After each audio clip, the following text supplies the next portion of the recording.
Hello everyone. तो कैसे हैं आप सब लोग। मैं कुमार सुमन आपका तहे दिल से स्वागत करता हूँ इनॉक्स अकेडमी के इस प्यारे से प्लेटफॉर्म पे। जैसा कि आपको पता है, आज आपका ये लास्ट लेक्चर होने वाला है चैप्टर 7 का, और ये लेक्चर नंबर 3 है, और 2 लेक्चर हम इस चैप्टर में ले चुके हैं। तो पिछले लेक्चर में मैंने आपको बताया था कि कुछ परिवर्तन को कराने के लिए हम लोग कुछ विधियों का उपयोग करते हैं। पहला विधि मैंने आपको जो बताया था वो था कि गर्म अथवा ठंडा करके। तो गर्म करके या फिर ठंडा करके भी हम लोग परिवर्तन को करा सकते हैं, जैसे कि मैंने आपको बहुत सारा एग्जाम्पल इसमें समझाया था। पानी को अगर आप बर्फ बना के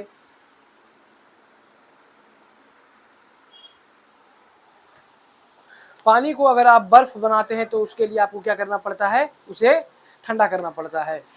और अगर आप पानी को जलवाष्प में बदलते हैं, जल को जलवाष्प में बदलते हैं, तो उसके लिए आपको जल को गर्म करना पड़ता है। तो इन सभी बेसिक चीज़ों से हम लोग अवगत थे पिछले लेक्चर में। दूसरा परिवर्तन जो मैंने आपको बताया था वो था प्रसार एवं संकुचन। और मैंने ये भी बताया था कि प्रसार का मतलब होता है विस्तृत होना या फिर बड़ा होना, और संकुचन का मतलब होता है सिकुड़ जाना या फिर छोटा होना। और मैंने ये भी बताया था पिछले लेक्चर में कि प्रसार एवं संकुचन एक दोनों के विपरीत क्रियाएं होती हैं। एक का काम होता है कि वस्तुओं को बड़ा करना, विस्तृत करना, और संकुचन का काम होता है कि वस्तुओं को छोटा करना। और मैंने ये भी बखूबी बताया था कि उसका जो है किस तरह से इम्पैक्ट पड़ता है ठोस पे, द्रव पे और गैस पे। तीसरा प्रॉपर्टी आज हम लोग जो करने वाले हैं वो है दाब बढ़ाकर या दाब घटाकर। तो कुछ परिवर्तन ऐसे होते हैं जिनमें कि दाब आरोपित करके ही उसे कराया जा सकता है। दाब आरोपित करने का अर्थ यहाँ पे ये है कि दाब आरोपित करने का मतलब उस पर दाब लगा के, दाब बढ़ा के या फिर दाब हटा के ही उसे परिवर्तित हम लोग कर सकते हैं। जैसा कि मैंने आपको बताया था कि कुछ ऐसे भंगुर ठोस होते हैं। भंगुर क्या होते हैं ये मैंने आपको पिछले चैप्टर में पढ़ा दिया है। तो भंगुर ठोस होते हैं जो कि दाब पड़ने पे टूट जाते हैं। और भंगुर ठोस में आपके कुछ एग्जाम्पल ऐसे आते हैं, जैसे कि कोयला हो गया। कोयला को अगर आप दाब देते हैं कोयला पे तो कोयला आपका टूट जाता है। मिश्री के टुकड़े पर अगर आप दाब देते हैं तो वो भी टूट जाता है। सेंधा नमक को अगर आप दाब देते हैं तो वो भी टूट जाता है, और बिस्कुट को दाब देने पे भी वो टूट जाता है। तो कुछ ऐसे भी उदाहरण हैं हमारे पास जिन्हें कि दाब देकर अपने इच्छित अनुसार उसे क्या कर सकते हैं, शेप दे सकते हैं। जैसे कि तन्य और आघात वर्ध ठोस जो होते हैं। अब तन्य और आघात वर्ध ठोस क्या है ये जानने के लिए आपको चैप्टर नंबर 5 का लेक्चर देखना पड़ जाएगा, क्योंकि उसमें मैंने बहुत अच्छे तरीके से बताया है। तो मैंने पहले ही कहा था कि अगर आप लेक्चर को छोड़ के आते हैं चैप्टर 5 से तो आपके लिए चीज़ें थोड़ी सी कॉम्प्लेक्स होने वाली हैं। चीज़ें समझ में ना आने की पूरी गारंटी है। तो चीज़ें आपको छोड़नी नहीं थी, आपको एक तरीके से इत्मीनान से पढ़ना था। अगर आप करके आए हैं इस लेक्चर में तो बहुत अच्छा, नहीं करके आए तो भाई उसे भी करते हुए चलो साइड, और यहाँ पे भी पढ़ते हुए चलो, तभी तुम्हें थोड़ा सा मेहनत करना पड़ जाएगा। तो तन्य और आघात वर्ध ठोस जो होता है, जैसे कि मैं बात करूँ धातु और मिश्र धातु जो होता है, तो धातु और मिश्र धातु को अगर हम लोग दाब देते हैं तो उसमें क्या होता है, उसको दाब देने पर हम लोग इच्छित आकार दे सकते हैं। जैसा मेरा मन होगा आकार देने का उसे, हम लोग उसको उस आकार में बदल सकते हैं। रुएदार ठोस जो होता है, रुएदार का मतलब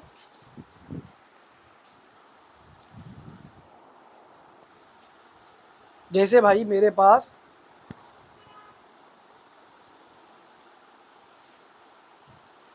रुएदार ठोस जो होता है, जैसे मेरे पास ये गमछा है, ठीक है, मेरे पास ये क्या है, गमछा है। ये गमछा है मेरे पास, और इसको मैंने बहुत ऐसे कर लिया, ठीक, इसको मैंने ऐसे कर दिया। अब मैं, अरे भाई हो जाए,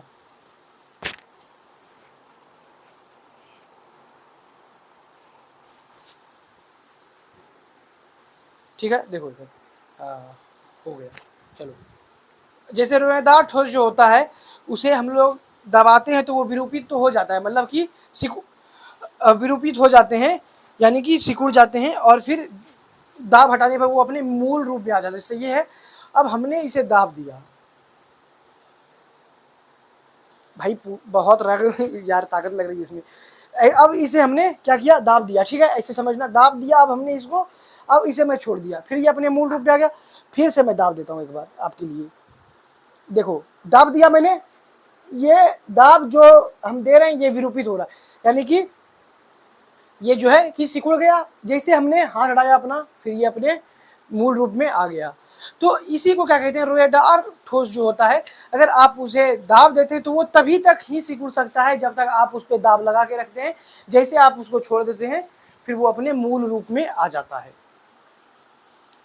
तो दाब का प्रभाव जो होता है सबसे ज्यादा किस पे पड़ता है, गैस पे, द्रव और सबसे कम ठोस पे पड़ता है, या बराबर ही पड़ता है ठोस और द्रव पे, सबसे ज़्यादा प्रभाव जो पड़ता है वो गैस पे पड़ता है। तो हम लोग कुछ बातों को लिखें कि कुछ परिवर्तन को कराने के लिए, कुछ परिवर्तन को कराने के, कुछ परिवर्तन को कराने के लिए उस पर दाब आरोपित करना पड़ता है, आरोपित करना पड़ता है, दाब आरोपित करना पड़ता है, कुछ परिवर्तन को कराने के लिए उस पे दाब आरोपित करना पड़ता है। अब जैसे कि मैं बात करूं तो यहाँ पे भंगूर जो होता है, भंगूर, भंगूर उसे कहते हैं जिस पे दाब लगाने के बाद वो टूट जाता है, तो ब्रिटल, BRITTLE, ब्रिटल, भंगूर ठोस। भंगूर ठोस की मैं बात करूं तो जैसे कोयला, जैसे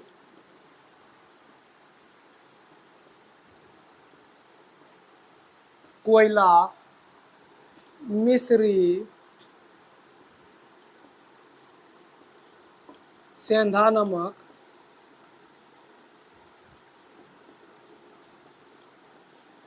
सेंधा नमक व बिस्कुट,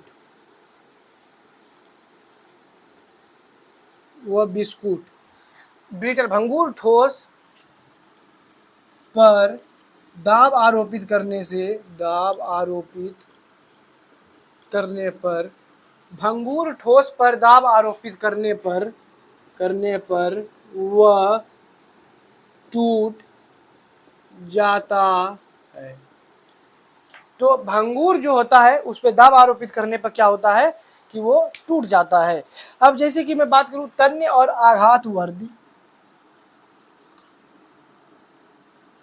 तन्य व आघात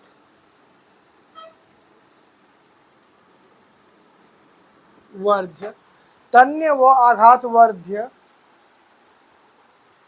तन्य व आघात वर्ध्य ठोस, तो इसमें एग्जाम्पल आता है जैसे, जैसे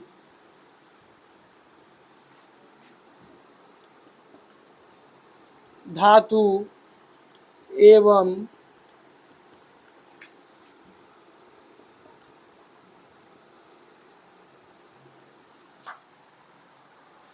तन्य व आघात वर्ध्य ठोस, जैसे धातु एवं मिश्र धातु पर दाब आरोपित कर,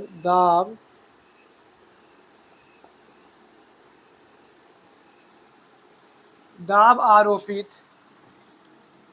कर, तन्य व आघात वर्ध्य ठोस जैसे धातु और मिश्र धातु पर दाब आरोपित कर उन्हें इच्छित आकार प्रदान करना, उन्हें इच्छित आकार प्रदान करना, यानी कि तन्य और आघातवर्ती जो ठोस होते हैं उस पर अगर हम लोग दाब आरोपित करते हैं तो उससे क्या होता है कि उसको अपनी इच्छा के अनुसार क्या कर सकते हैं, आकार प्रदान करवा सकते हैं, यानी कि आकार दे सकते हैं। अब जैसे रोएदार ठोस, रोएदार ठोस, रोएदार ठोस, जैसे कि मेरे भाई, जैसे जैसे गद्दा, ठीक है। रोएदार ठोस में जैसे गद्दा, रुई, व ऊन की गेंद, व ऊन की गेंद। रोएदार ठोस जैसे गद्दा, रुई व ऊन की गेंद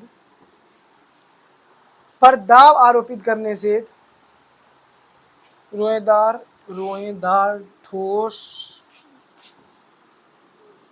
को दबाने से, को दबाने पर वे विरूपित हो जाते हैं, विरूपित हो जाते हैं। रोएदार ठोस को दबाने पर वे विरूपित हो जाते हैं, किंतु किंतु दाब हटाने पर, दाब हटाने पर, किंतु दाब हटाने पर वे अपने मूल रूप में आ जाते हैं, अपने मूल रूप में आ जाते हैं। क्या होता है कि जैसे अभी मैंने आपको एग्जांपल दिखाया था, एक बार फिर से दिखा देता हूँ। ये हमारा रोएदार ठोस है एक तरीके से, मान लो अभी तो मैं गद्दा लेके आ नहीं सकता, यहाँ गर्मी का दिन है, तो इसको जैसे हमने दाब दिया तो ये देखो धीरे धीरे धीरे धीरे धीरे धीरे सिकुड़ना शुरू हो गया। तो ये अभी हमने इसे दाब देके क्या किया हुआ है, संकुचित किया हुआ है। लेकिन जैसे दाब हटाते हैं ये हमारा क्या हो जाता है, फिर अपने मूल रूप में आ जाता है। ठीक है, इतना बड़ा करके भाई दिखा दो क्या तुम्हें, देखो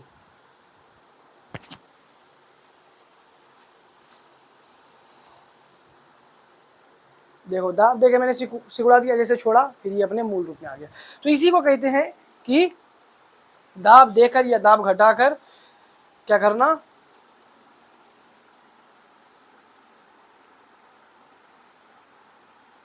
परिवर्तन को करना। तो यहां तक लिखिए, 2 पॉइंट और लिखना है हमें इसमें।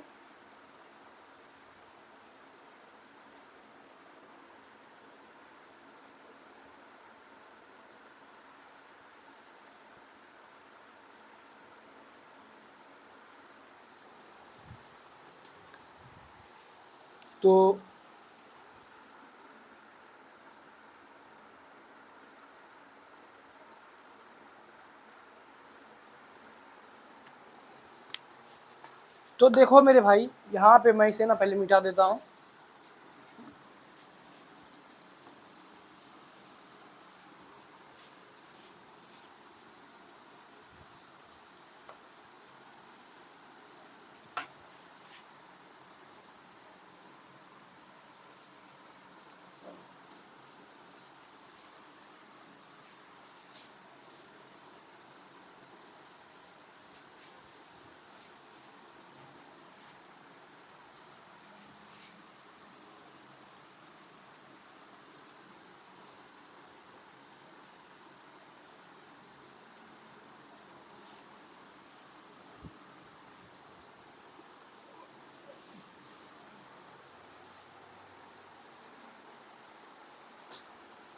तो ठीक है, अब 2 पॉइंट जो बचता है कि दाब का प्रभाव, दाब का प्रभाव,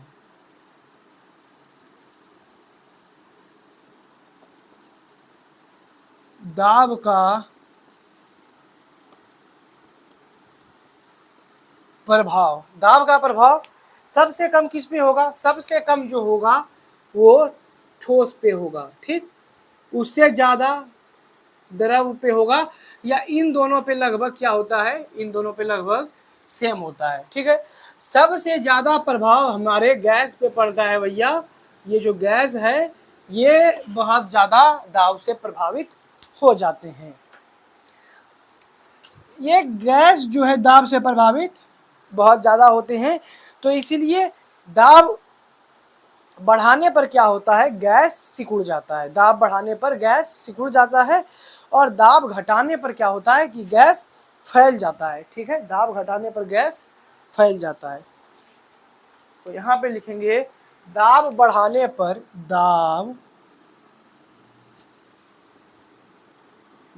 बढ़ाने पर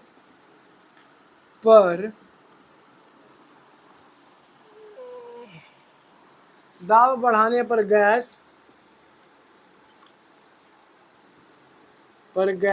सिकुड़ जाता है, दाब बढ़ाने पर गैस सिकुड़ जाता है तथा दाब घटाने पर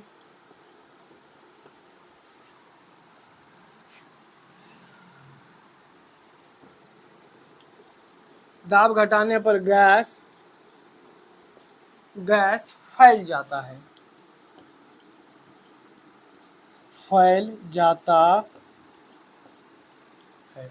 दाब बढ़ाइएगा तो गैस सिकुड़ जाएगा, दाब घटाइएगा तो गैस फैल जाएगा। और इसी को तो क्या कहते हैं, इसी प्रोसेस को दाब बढ़ाना, घटाना, गैस फैलाना और गैस को सिकुड़ाना ही क्या कहते हैं कि गैस को संपीड़ित होना कहा जाता है। इसे ही गैस को संपीड़ित होना कहा जाता है। इसे गैस का संपीड़ित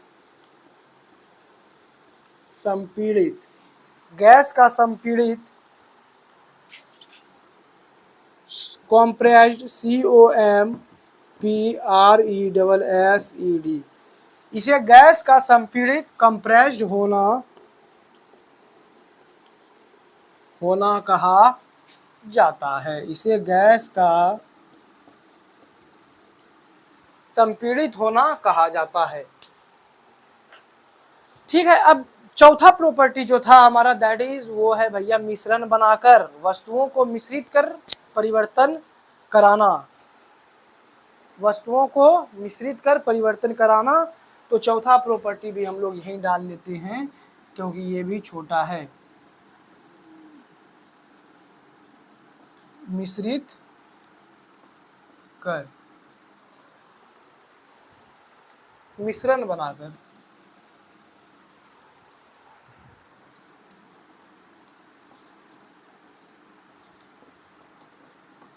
मिश्रण बनाकर परिवर्तन कराना। तो भैया मेरे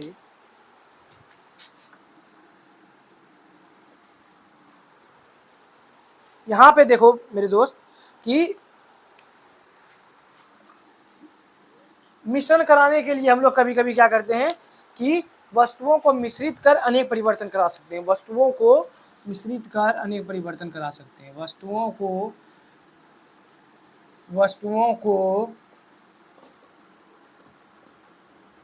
मिश्रित कर अनेक परिवर्तन, वस्तुओं को मिश्रित कर अनेक परिवर्तन को कराना, वस्तुओं को मिश्रित कर अनेक परिवर्तनों को कराना। तो ये वस्तुओं को मिश्रित कर हम लोग कर सकते हैं। जैसे चीनी या नमक को जल में मिलाकर विलयन बनाना, जैसे कि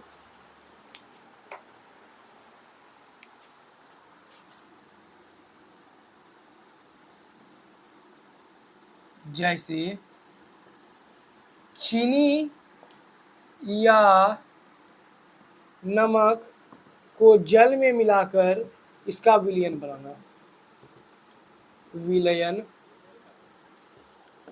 बनाना। ठीक है मेरे भाई। दूसरा एग्जाम्पल जो है आपका वो क्या है, वो है कली चूना को जब हम लोग जल में मिलाते हैं, कली चूना को जब हम लोग जल में मिलाते हैं तो ये हमें बुझा हुआ चूना देता है, बुझा हुआ चूना देता है मेरे दोस्त। यानी कि कली चूना को जब जल में मिला देते हैं हम लोग तो इसे क्या होता है, इससे हमें बुझा हुआ चूना मिलता है। कली चूना को जल में मिलाने के बाद वो चूना बुझा हुआ चूना में बदल जाता है। अब अगला जो टॉपिक है आपका वो है विलयन का ज्ञान। अगर आप लोग पिछला लेक्चर अच्छे से देखे होंगे तो पता होगा ये इस चीज़ के बारे में कि ये सभी चीज़ें कहीं ना कहीं हम लोग पढ़ चुके हैं पिछले ही चैप्टर में। क्या मैंने ये नहीं पढ़ाया था कि विलय विलय किसे कहते हैं? बताया था, लिखवाया था कुछ अलग चीज़ उसमें, लेकिन मैंने ये बता दिया था। विलेन किसे कहते हैं ये भी बता दिया था, विलायक किसे कहते हैं ये भी बता दिया था। तो ये सभी चीज़ें कहीं ना कहीं थोड़ी मोड़ी चीज़ें हम लोगों ने पिछले चैप्टर में पढ़ रखी है, लेकिन फिर भी इस चैप्टर में पढ़ने का अर्थ ये है कि थोड़ा सा उससे ऊपर जानने का, लेकिन बेसिक तो आपको पहले से ही क्लियर है, तो ज़्यादा समस्या नहीं होने वाली है।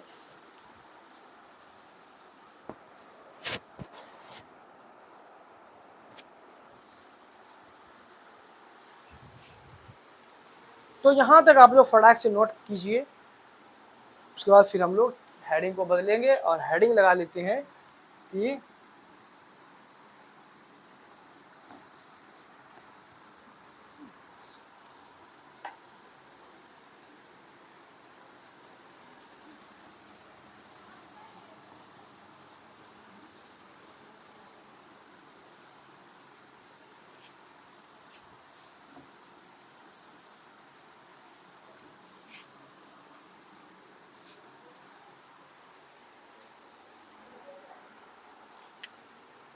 यहाँ पे हेडिंग जो लगेगा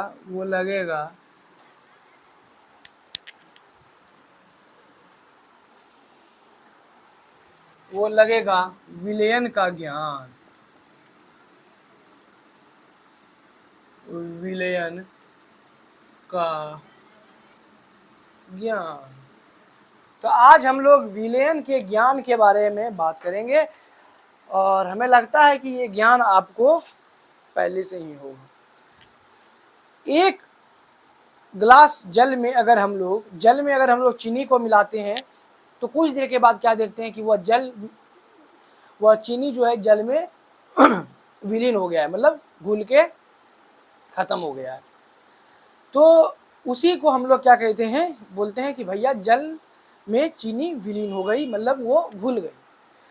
तो वह पदार्थ जो घुलता है, जैसे यहाँ पे चीनी घुल रहा है, तो वह पदार्थ जो घुलता है उसे क्या कहते हैं, उसे विलय कहते हैं। और जिस पदार्थ में घुलता है उसे विलायक कहते हैं। तो जो पदार्थ, जैसे चीनी घुल रहा है तो उसे विलय कहेंगे, घुलने वाले को विलय कहते हैं। और जिस पदार्थ में घुल रहा है, तो किस पदार्थ में घुल रहा है, किस में घुल रहा है, पानी में घुल रहा है, तो पानी जो है वो यहाँ पे विलायक है। तो यहाँ पे लिखेंगे कि जो पदार्थ घुलता है, जो पदार्थ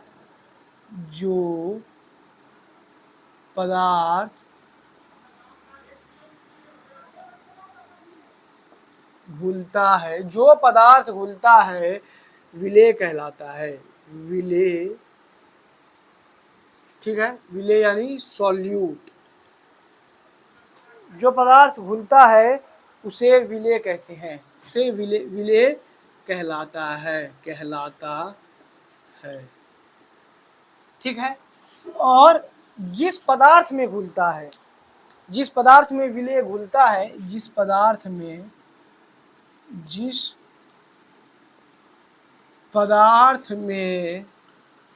विलेय घुलता है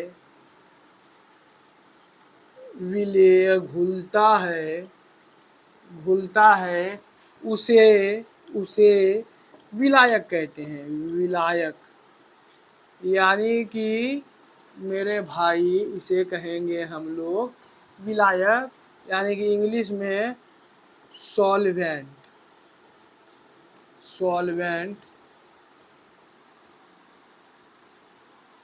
तो जिस पदार्थ में विलेय घुलता है उसे विलायक कहते हैं, और जो पदार्थ घुलता है उसे क्या कहते हैं, जो पदार्थ घुलता है उसे विलेय कहते हैं। तो यहाँ पर जैसे मैं एग्जांपल लूं आपके सामने, जैसे कि चीनी प्लस जल, इन दोनों को जब आपस में मिलाते हैं, चीनी प्लस जल का विलयन तैयार करना,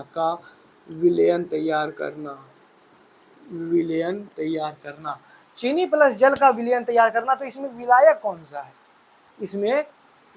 कौन सा है, तो भैया चीनी जो है वो विलेय है, चीनी जो है वो क्या है, वो विलेय है। और जल जो है वो क्या है, वो विलायक है मेरे दोस्त, वो विलायक है। चीनी जो है वो विलेय है और जल जो है वो विलायक है। और विलेय व विलायक की, अब विलयन किसे कहते हैं, यहाँ पे एक सवाल और आता है कि विलयन किसे कहते हैं। तो विलेय और विलायक की, विलेय, क्या हो गया इस मार्कर को भाई, इतना मोटा क्यों चल रहा है ये।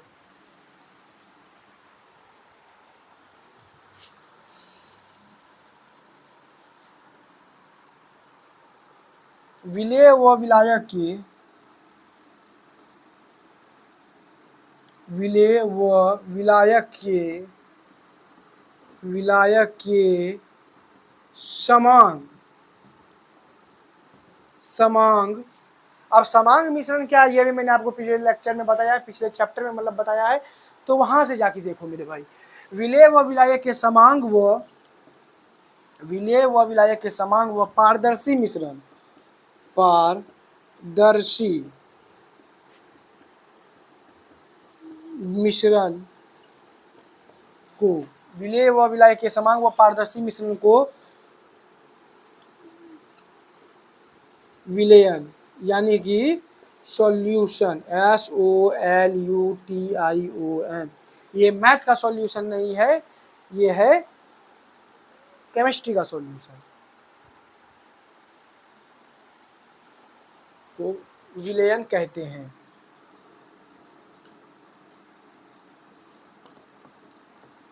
भाई साथ साथ नोट करते हुए चलो।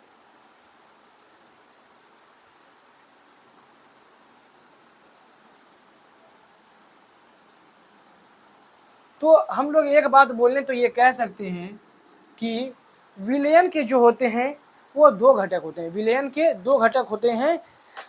तो विलयन के पहला घटक, विलयन का जो पहला घटक है वो विलेय है जो कि घुल रहा है, और दूसरा घटक जो है वो विलायक है जो कि जल, जो कि जिसमें विलेय घुल रहा है।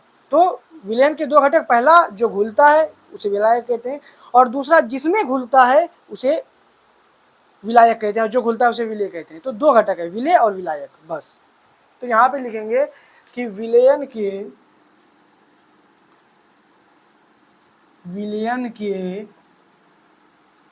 दो घटक हैं, दो घटक होते हैं, विलयन के दो घटक होते हैं।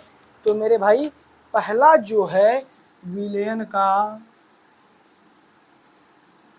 का पहला घटक जो है वो है विलेय जो कि घुलता है, और दूसरा है विलायक जिसमें कि कोई पदार्थ, जिसमें कि विलेय घुलता है, उसे ही विलायक कहते हैं।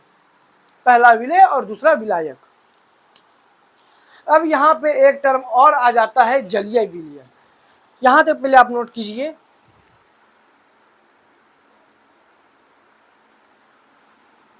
एक टर्म और यहाँ पे सुनने को मिलता है जलीय विलयन। तो जलीय विलयन किसे कहते हैं, ये नाम से क्लियर होना चाहिए, ये टर्म आपको नाम से क्लियर होना चाहिए।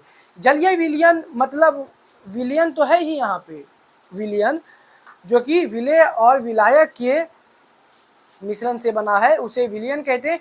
जलीय मतलब वह विलयन जिसमें विलायक के उपयोग में जल का उपयोग होता हो, वह विलयन जिसमें विलायक का उपयोग, विलायक का के रूप में जल का उपयोग होता है, उसे ही जलीय विलयन कहते हैं।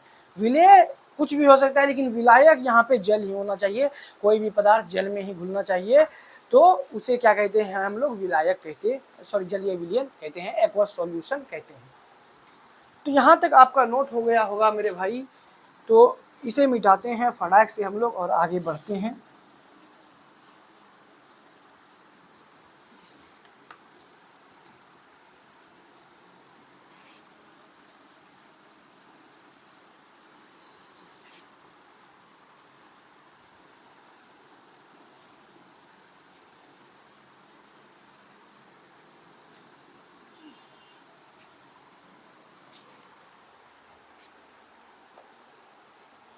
तो यहाँ पे देखिए जलीय विलयन किसे कहते हैं, जलीय विलयन, जलीय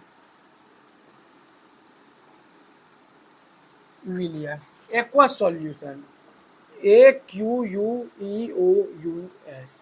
एक्वस सॉल्यूशन,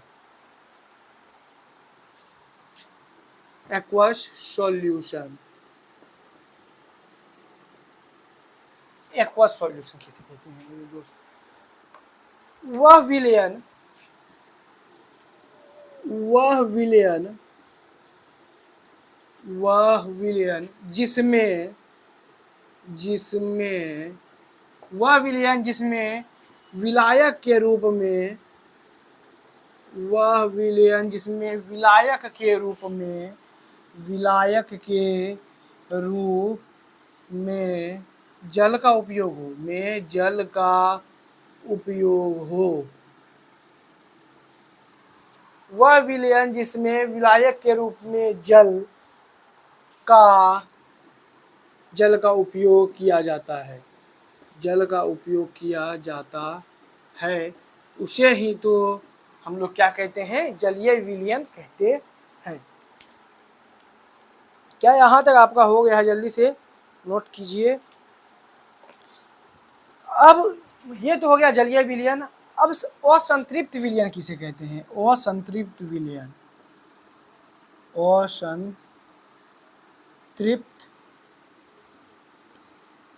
विलयन, असंतृप्त विलयन। मेरे भाई ध्यान से समझना कि असंतृप्त विलयन किसे कहते हैं। जैसे एक गिलास पानी है मेरे पास, उसमें अगर हम 1 चम्मच चीनी या 1 चम्मच नमक को डाल के घोल के छोड़ देते हैं, तो क्या ये बताना मेरे को अगर मैं उसमें 1 चम्मच और चीनी डालूं तो क्या वो घुलेगा या फिर नहीं घुलेगा? घुल जाएगा। अगर 1 चम्मच ही चीनी मैंने उसमें घोला है और अगर 1 चम्मच और दे दूं तो वो भी घुल जाएगा, लेकिन 1 ही चम्मच घोल के छोड़ दिया तो यहाँ पे क्या है कि अभी उस जल में इतनी क्षमता है कि वो अभी 2-3 चम्मच और चीनी को अपने अंदर घुला सकती है, लेकिन हमने अभी 1 ही चम्मच को घोल के छोड़ा है। तो यहाँ पे कहने का मतलब वो हुआ कि वह विलयन जो प्रदत्त ताप पर, प्रदत्त ताप मतलब जैसे कि अभी ये हमारे पास एक इन्वायरमेंट है, इसी ताप पर और अधिक विलय को घुलाने की क्षमता रखता है, उसे ही तो क्या कहते हैं हम लोग? उसे ही तो असंतृप्त विलयन कहते हैं। यानी कि एक वह विलयन जो प्रदत्त ताप पर, इस रूम टेम्परेचर पर, प्रदत्त ताप पर और अधिक विलय को घुलाने की क्षमता रखता है, यानी कि 1 चम्मच और 2-3 चम्मच दें अभी तो वो भी घुल जाएगा, यानी कि और अधिक वो विलय को अभी घुला सकता है, तो घुलाने की क्षमता रखता है, तो उसे ही क्या कहते हैं हम लोग? असंतृप्त विलयन कहते हैं। वह विलयन, तो यहाँ पे लिखेंगे हम लोग वह विलयन,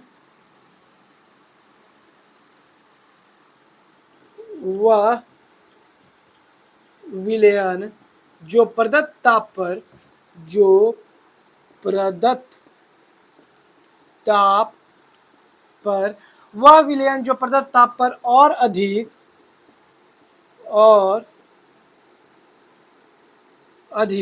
वह विलयन जो प्रदत्त ताप पर और अधिक विलय को घुलाने की क्षमता रखता है, और अधिक विलय को घुलाने की क्षमता रखता है,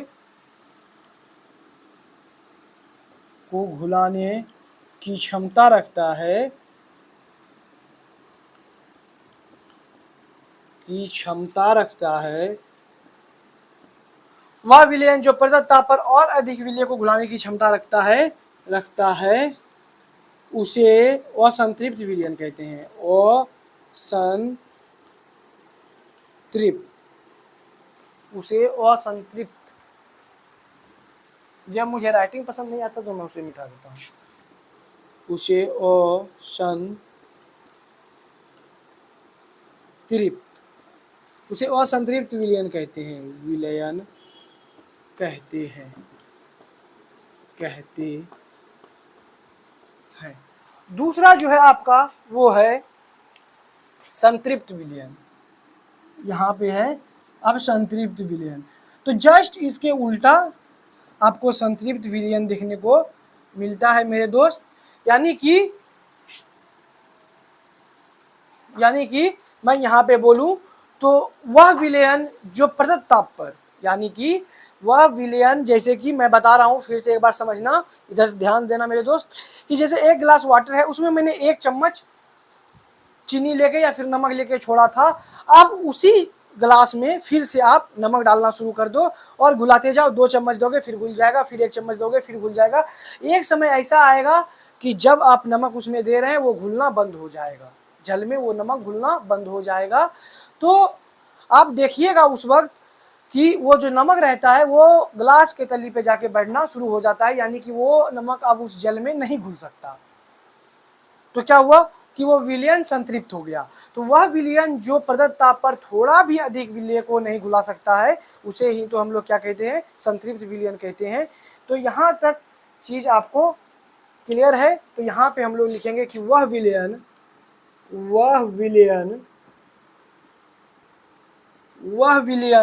जो प्रदत्त ताप पर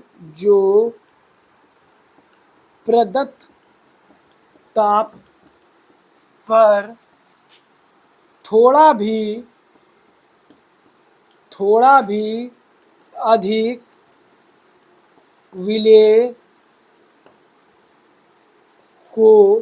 भी अधिक विलय को घुलाने की क्षमता ना रखता हो, को घुलाने की क्षमता ना रखता हो, वह विलयन जो प्रदत्त ताप पर थोड़ा भी अधिक विलय को घुलाने की क्षमता ना रखता हो, तो उसे संतृप्त विलयन कहते हैं। संतृप्त विलयन कहते हैं, उसे संतृप्त विलयन कहते हैं। उसे क्या कहते हैं? उसे संतृप्त विलयन कहते हैं। तो यहां तक मेरे भाई नोट करो। एक और पॉइंट मैं आपको बताना चाहता हूं कि विलय की निश्चित मात्रा, यानी कि अगर 1 गिलास पानी है तो 1 गिलास पानी हमने 2 जगह पे लिया है, 1 गिलास पानी, तो जब उसका ताप अलग अलग जगह होगा, एक का आप यहाँ पे घोल रहे हो और एक और कहीं जाके घोल रहे हो जहाँ की ताप इससे ज़्यादा है, तो उसमें क्या होता है कि अलग अलग ताप पर विलय की मात्रा अलग अलग हो सकती है। यानी कि निश्चित मात्रा विलायक का है, ताप अलग अलग है, और तो उसमें घुलने वाले विलय की जो मात्रा होगी वो भी अलग अलग होगी। बेसिक सा टर्म है, यानी कि सिंपल सी लैंग्वेज में मैं ये बात कहूं तो ताप के साथ विलय की विलयता बदल जाती है, यानी कि ताप बदलेगा तो विलय की विलयता बदल जाएगी। तो यहाँ तक हम लोग इसे लिखेंगे, फिर आगे बढ़ेंगे। तो अगर आपका हो गया है तो ठीक है, अब हम लोग आगे बढ़ेंगे। तो चलिए यहाँ पे देखिए कि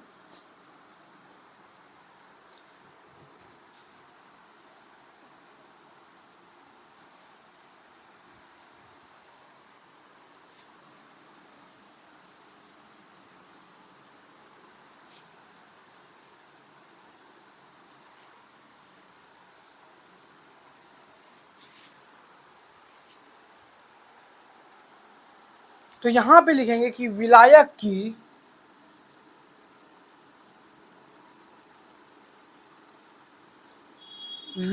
की निश्चित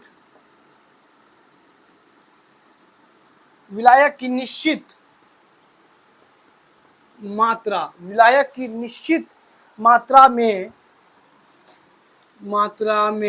भिन्न ताप पर,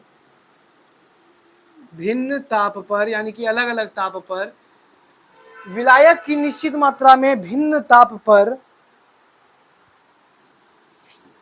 विलय की मात्रा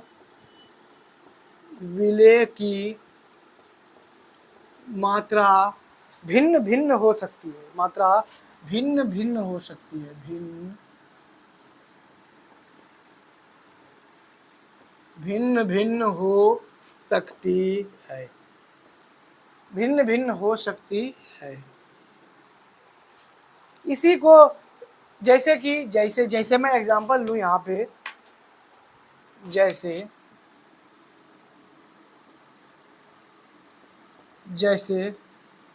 आप क्या करना कि पहले एग्जांपल लिख लेता हूं कि जल में नमक की अपेक्षा जल में नमक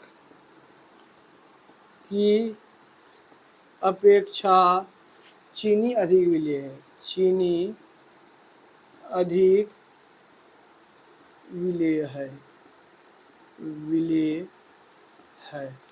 तो जल में नमक की अपेक्षा चीनी अधिक विलेय है। अब क्या करना, 2 गिलास लेना, 2 गिलास में पानी लेना और उस पानी में एक में नमक घोलना और एक में चीनी घोलना।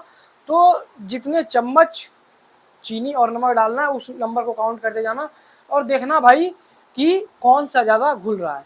यहाँ पे लिखा हुआ है आपके किताब में कि जल में नमक की अपेक्षा चीनी अधिक घुलता है, तो रिजल्ट भी वही आएगा कि चीनी का जो चम्मच का संख्या होगा वो ज़्यादा होगा नमक की चम्मच की संख्या की। तो इसे हम लोग एक और अथी में लिख सकते हैं, एक और छोटा भाषा में लिख सकते हैं कि ताप के साथ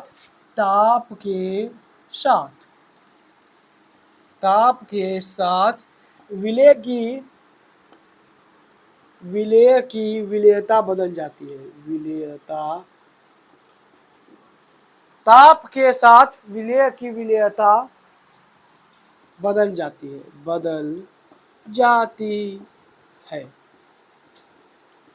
ताप के साथ विलेय की विलेयता बदल जाती है।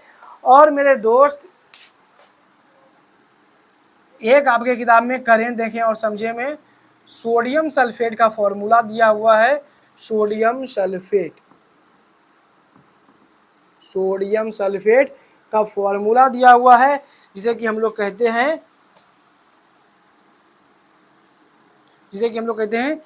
Na2SO4। तो ये फॉर्मूला है आपका सोडियम सल्फेट का। और मेरे भाई ये बहुत ही इंपॉर्टेंट है, आप इसे याद कर लेना, ठीक है। बहुत ही इंपॉर्टेंट है, आगे आपको काम आएगा, इसलिए अभी से कुछ चीज़ें याद करके चलिए। तो फटाफट आप लोग नोट कीजिए, 1 मिनट का समय दे रहा हूं मैं आपको।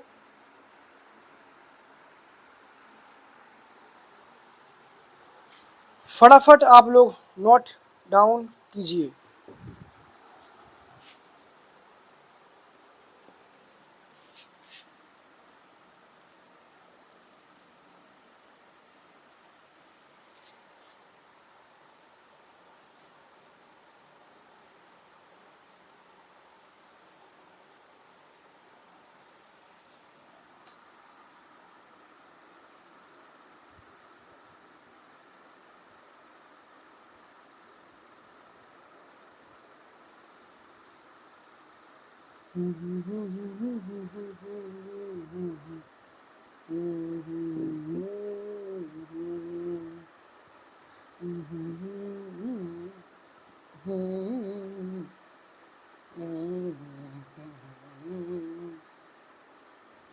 आज से दिल पे मेरे राज तुम्हारा। तो अब मैं आपको बोलता हूँ मेरे तरफ से ये चैप्टर टाटा गुड बाय गया। बिल्कुल मेरे तरफ से बिल्कुल ख़त्म होता है ये चैप्टर। कुछ भी ऐसा इम्पोर्टेंट नहीं छोड़ा गया है आपके लिए जिसमें कि आपको परेशानी हो एग्ज़ाम में। जितना कराना था मैंने वो करा दिया और जहाँ तहाँ एग्ज़ाम से ज़्यादा ही मैंने आपको दिया है। बिल्कुल चिंता नहीं करनी है, कॉन्सेप्ट आपके लिए एक भी नहीं छोड़ा गया है।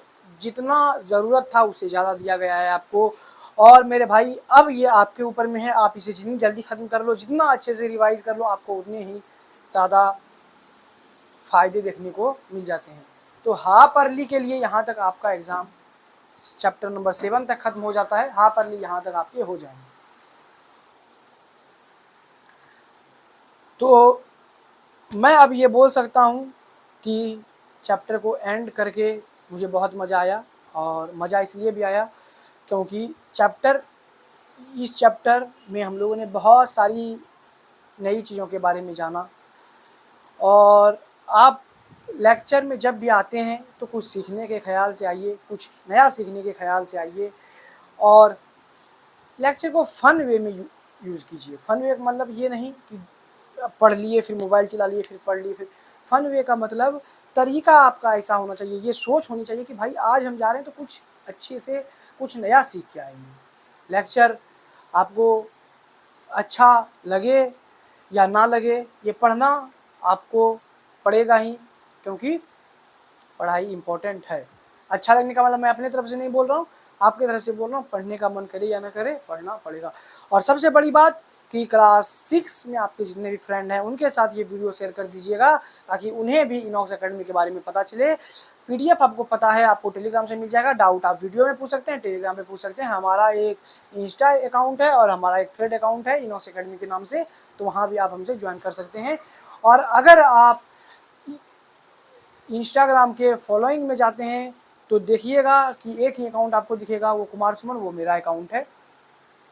तो आप लोग आराम से पढ़िएगा, रिवीजन करके रखिएगा, अच्छे तरीके से पढ़िएगा। उम्मीद करता हूँ कि आपको सारी चीज़ें क्लियर हो गई हैं, और अगर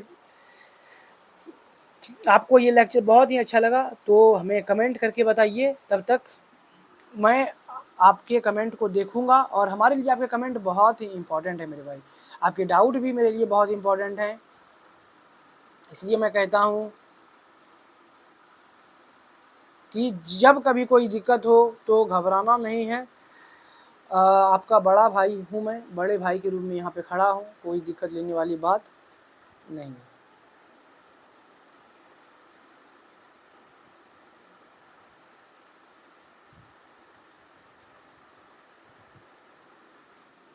तो मेहनत करते रहिए, पढ़ते रहिए, और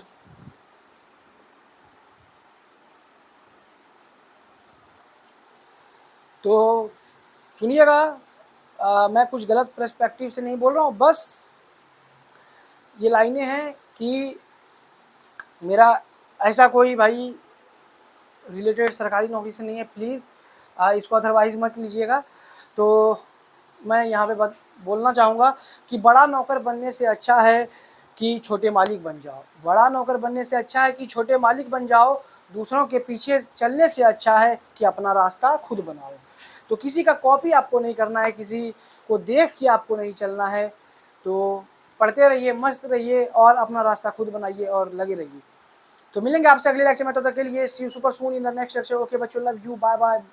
पढ़ते रहिए। Okay, thank you, bye, love you all. Revise करके रखिएगा, पीडीएफ आपको टेलीग्राम पे मिल जाएगा। Okay bye.